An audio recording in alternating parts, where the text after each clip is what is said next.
Hello everyone, my name is Chris Schaefer. I'm the president of the Heritage Lake POA Board of Directors and want to share with you information about an upcoming initiative that has pretty big implications with regard to the future of this community. This video is the second in a series of 8 meant to help you understand the background, reasons for, and answers to your questions around the covenant petition. Hopefully, you've already seen Introduction to Heritage Lake Covenant videos, which helps explain the information being shared and the reason we're working so hard to explain the issues before us. This video will focus on an explanation of how the bylaws and covenants work and how they impact the way we manage our community. The short answer to what bylaws and covenants are and why you should care is this. Those are the legal documents that define how our POA is run and what our rights are as members of the POA. Only the board vote to approve bylaw changes, and only the community can vote for covenant changes.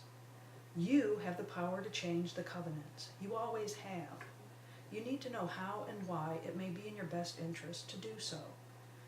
You should care because the outdated covenants are preventing us from taking advantage of the technology and tools of today's world, and are keeping us locked in the rules defined over 40 years ago. We are a much different community now, and our needs are different than they were back then. Now for the detail behind the answer. This is a little longer, but it's more in depth. The Board of Directors for this community provides oversight of the budget, expenditures, projects, approves and oversees our work that our committees do, and seeks to make sure all of that is done legally. There are 2 very important documents which essentially define the rules for operation as an association. The first of these important documents is known as the Bylaws. These are a set of rules which help define the POA organization, outlines election and voting rules, meeting rules, and rules established by and for the Board of Directors. In a nutshell, our bylaws help us define the rules by which our board and community leadership operates. The bylaws may be altered, amended, or repealed by majority of the vote of the Board of Directors, providing changes are not in violation of our covenants or Indiana law. This means that the board can change the bylaws without a vote from the community. Any board-approved changes made to the bylaws are reviewed and approved by the POA attorney and filed with the Putnam County Recorder. So in summary, bylaws are relatively easy to modify with an affirmative vote by the board, and after the vote and filing, the changes become legally binding. The first governing bylaws were written in 1976, and since that time have been updated over 20 times. The second document, and the focus of this voting campaign, is the Declaration of Covenants for Heritage Lake. We commonly refer to these as the covenants. The covenants define membership rights with respect to voting, property ownership rules and restrictions, assessments, A&E committee guidelines, and building guidelines. These, like the bylaws, are legally binding. But unlike the bylaws, changes to covenants may only be made if 2/3 of all lot owners vote formally to do so. Today, 2/3 of the owners equates to about 1,900 votes.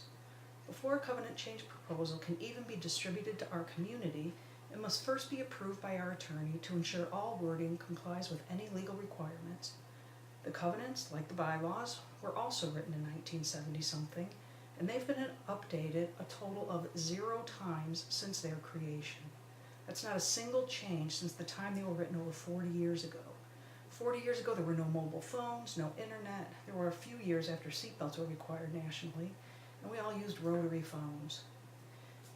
In 2014, the Long-Term Planning Committee, who's tasked with continuously developing initiatives focusing on the long-term needs of our community, solicited a company named O'Neill Research LLC to create a strategic plan for our community with the outcome defining the requirements for land use, watershed management, road maintenance, emergency services, government and community relations, and governance. The following extracts are taken directly from that plan, which illustrates the concerns about the limitations of our current covenants. Number 1, input from the steering committee, key informant interviews, focus groups and surveys indicate that there are serious concerns about the capacity of the present governing framework to manage a growing community. Number 2, Heritage Lake is now a compact community of over 3,000 people and is much larger than many towns such as Cloverdale. However, its covenants provide a legal framework for managing a subdivision and not governing a community. This puts Heritage Lake at a disadvantage in terms of taking decisive action to improve basic services such as road maintenance and assure the health and safety of its residents. Number 3, a major effort to inform and educate property owners on the undemocratic nature of the present system.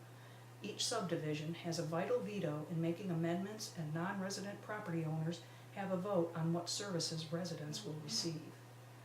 The recommended action from that plan was to organize and implement a long-term campaign to build support among property owners, both residents and non-residents, to amend the covenants in order to create a governing framework based on more representative principles. That gives us pretty good reason to keep pursuing the changes that we're proposing.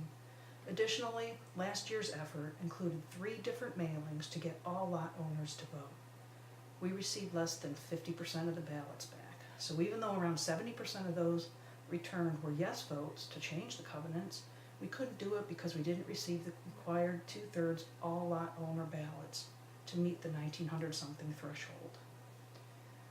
It was clear to the board that those who did vote, the overwhelming majority, were in favor of the proposed changes. We are acting now on behalf of those members of the majority. For those who didn't return their ballots, there's no way for us to determine whether it was because they assumed abstaining would be counted as a no vote, or abstaining wouldn't have an impact, or they didn't understand the reason or the implication of the vote. So we're trying again. We're trying to be better. We're trying to better explain the issues and answer questions, so please reach out to any member of the board if we've missed something in these videos. We want to help. Both the covenants and the bylaws are available at your request from the office or on the HLPOA website. This was the second in a series of 8 videos created to help explain the covenant campaign.